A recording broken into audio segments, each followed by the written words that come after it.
Hola, ¿qué tal a todos y a todas? En este video voy a desarrollar las ideas de la cuarta guía de filosofía que fue entregada durante la última semana, el cual tiene que ver con las posibilidades del pensamiento. Eso a grandes rasgos de lo que se habla en esta cuarta guía. Hay que tener en claro que en filosofía siempre vamos a estar hablando de distintas perspectivas, ¿ya? Por eso es que en las primeras guías, por ejemplo, del periodo cosmológico o el periodo antropológico, siempre tuvimos distintos puntos de vista. Por ejemplo, en el periodo cosmológico, todos los pensadores querían llegar a un arjé, a un fundamento de las cosas, pero cada uno tenía su propio arjé, su propia perspectiva. Lo mismo pasaba en el periodo antropológico, donde podíamos contrastar, por ejemplo, en lo que vimos en esa guía, el pensamiento de Sócrates, que quería llegar a la verdad, se puede contrastar con los sofistas, que ellos simplemente querían desarrollar una técnica, el cual tenía que ver con la retórica. Bien, entonces en esta guía nosotros vamos a ver también un poco esas posibilidades de pensamiento que tiene la filosofía, porque de eso se trata también, de desarrollar como este pensamiento crítico, y es muy necesario también ver lo que han pensado otros filósofos en otras épocas, porque no es sencillo llegar, por ejemplo, a un pensamiento en el cual nosotros podamos llamar absoluto, que explique todas las cosas. Por lo tanto, han existido muchos pensadores y muchos filósofos que han tratado de explicar las cosas. Uno de los grandes problemas que ha surgido en filosofía ha sido el criterio de verdad. ¿Cómo poder llegar a la verdad? ¿Cómo podemos estar seguros que mi planteamiento, por ejemplo, es verdadero? O que otra persona me está diciendo la verdad. Eso es complicadísimo de poder explicar. Y lo que nosotros vamos a desarrollar en esta guía es una parte de algunos filósofos que han pensado de cómo se debería estructurar o cómo se podría validar algo para que nosotros lo podamos llamar verdadero, ¿ya? Les cuento que la guía comienza con un pequeño texto que ustedes van a leer, y hay dos preguntas de reflexión en el cual ustedes se va a validar más que nada su opinión personal, ¿ya? Aquí no hay una respuesta absoluta, por lo tanto todas las respuestas debieran estar correctas, siempre y cuando se planteen con un buen lenguaje y siempre con el debido respeto, ¿ya? Todas las opiniones en este sentido deberían estar correctas. Por lo tanto, me voy a saltar esas dos preguntas iniciales, porque lo que ustedes tienen que hacer es leer el texto y después reflexionar con respecto a ello y desarrollar sus ideas, ¿ya? Pero en lo que me voy a concentrar más es precisamente en el criterio de verdad, en el cual vamos a exponer a cuatro perspectivas distintas. Y eso lo vamos a ver ahora.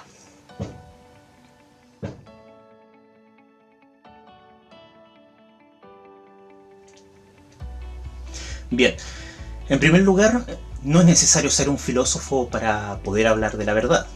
Basta con que uno vaya al médico, por ejemplo, y uno espera de que ese médico le diga la verdad. O también puede conversar con algún familiar, o con algún amigo, o con alguna amiga, y uno espera que esa persona, por la confianza que uno le tiene, es que te diga la verdad. Ahora, el problema es que no basta solamente con la confianza, porque nunca vamos a estar realmente seguros si es que eso que nos dicen es realmente verdadero, sino que uno más que nada lo hace porque tiene confianza en el médico, por ejemplo, porque ha estudiado, porque tiene un método científico que lo está avalando, o tiene el exceso de confianza también en ese familiar o en ese amigo o amiga que no lo va a traicionar, sino que le está diciendo efectivamente la verdad. Pero ¿cómo podemos acceder a la verdad? Si ese es el gran problema que se han preguntado muchos pensadores a lo largo de la historia, ¿ya? Y aquí en esta guía, por lo menos, o en este video, vamos a presentar cuatro pensadores distintos que han tratado de llegar o que han tratado de postular algún mecanismo para poder acceder al tema de la verdad, ¿ya? Comencemos con el primero, que es Aristóteles, que está por cierto, está en su guía, que es la verdad como correspondencia o adecuación. Ya, ¿en qué consiste este criterio de verdad por correspondencia? Quiere decir que esto se va a validar. Este criterio es válido siempre y cuando haya una concordancia entre las cosas que se dicen y el objeto. Les voy a dar un ejemplo muy básico. Por ejemplo, yo les muestro este plumón que está acá y yo les puedo decir, este plumón es de color azul. Entonces yo les podría preguntar, según Aristóteles, ¿esto tiene concordancia con lo que estoy diciendo, no? ¿Esto será azul? Si es que hay concordancia en cuanto a lo que yo digo y lo que ustedes están viendo, es porque es verdadero. Pero si no hay concordancia, si ustedes creen que lo que yo estoy diciendo no tiene nada que ver con lo que ustedes están viendo acá, es porque no existe concordancia. No hay un criterio válido que eso se pueda avalar, por lo tanto esto sería falso.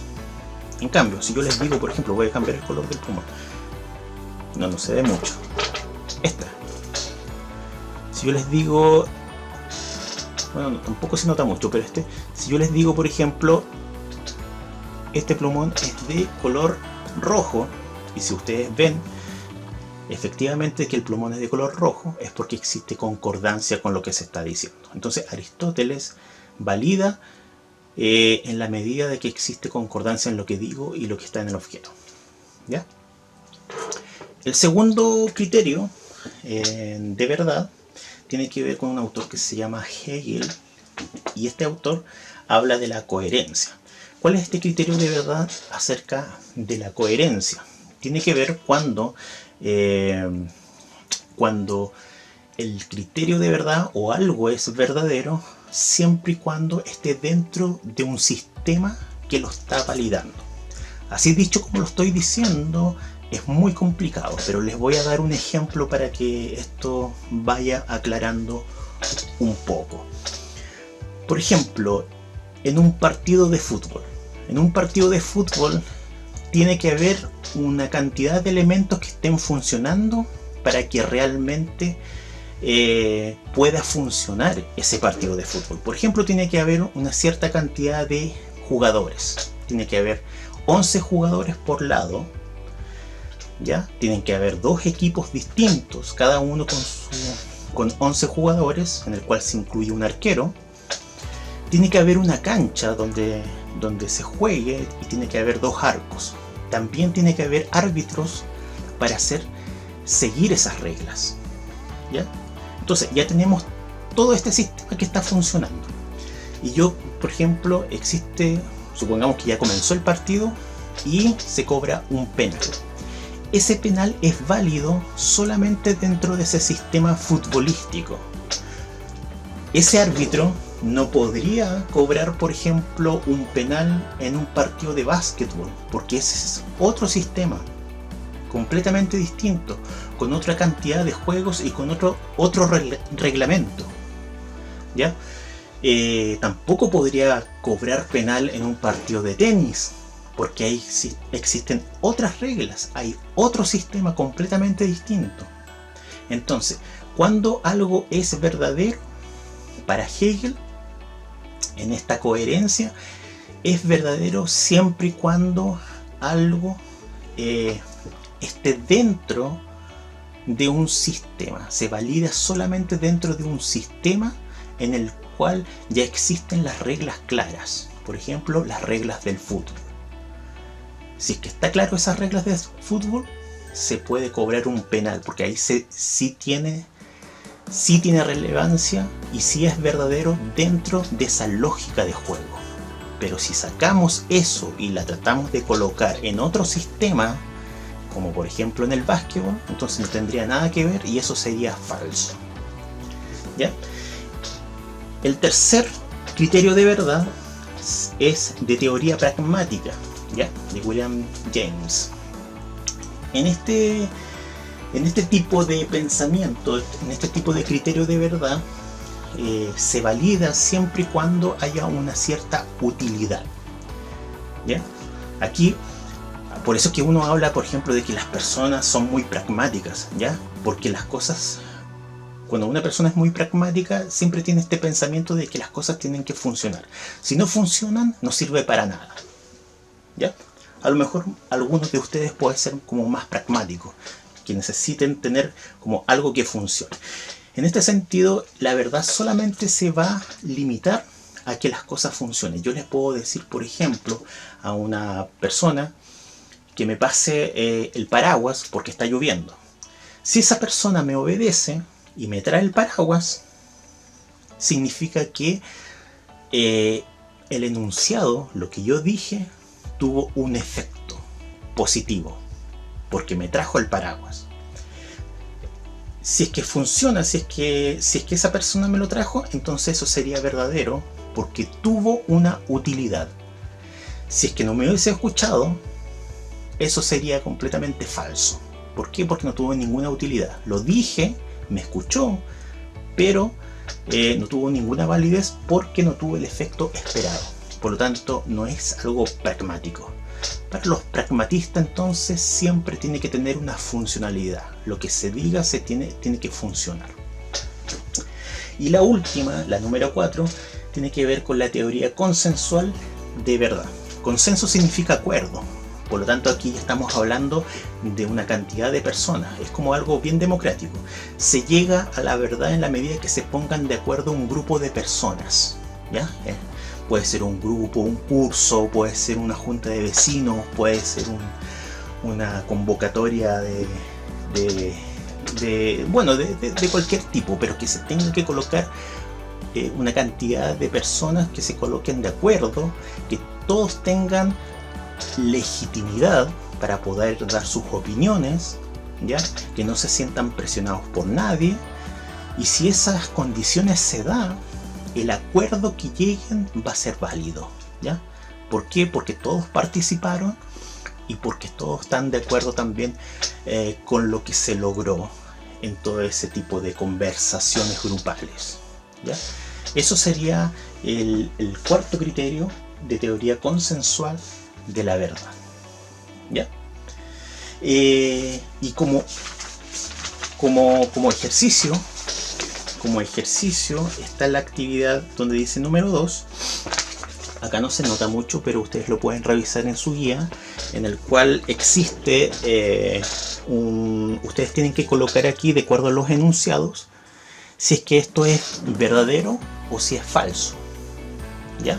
Pero siempre dependiendo de el criterio de verdad. Si es que es el criterio de verdad correspondiente a la verdad por correspondencia, puede ser la otra, la verdad por coherencia, la verdad pragmática, o puede ser la verdad consensual. Entonces se tienen que fijar qué criterio de verdad y si es verdadero y falso, y lo colocan acá al lado, si es verdadero y falso, dependiendo de ese criterio de verdad en el cual está explicado anteriormente. Y al final existe una pregunta de reflexión también, en el cual dice lo siguiente, mira, coloquen atención.